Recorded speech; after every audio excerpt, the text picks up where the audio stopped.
कथा कहला तुमको जड़े बार बार मेसेज करुच्ची कॉल करुच्ची तमें सेंड करुच किंतु रिप्लाई दौन ना इग्नोर करुच मत गोटे कथा कह ए दुनिया रे किए सब फ्री कहीं भी कहा जीवन फ्री न था समस्त किसी ना किसी कम थाए किंतु गोटे मनीष तुमको बार बार कॉल मेसेज कर पचार खाइल कि नहीं देह ठीक अच्छी कि नहीं तुम भावुच कि मुझे छोट पिला ये मो कथा कहीं एत पचार कहीं मत गाइड करुच्ची शुण से तुमको से निजर भावुची बोली से तुमको से इम्पोर्टान्स दौची ना आजिकार स्वार्थपर दुनिया रे कहीं भी क्या बिना स्वार्थ पचारे तमें जाओ सारा दुनिया बुलिक आस कहीं भी तुमको बिना स्वार्थ केबे भी यहीटा पचारे कि तुम केमी अच्छ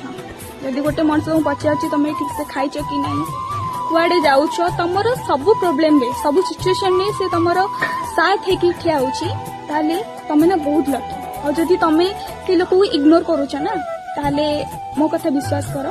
तुम लाइफ रे केबे भी खुशी रही पारिबनी कारण एमितिया मनीष ना समस्त लाइफ रे न थांती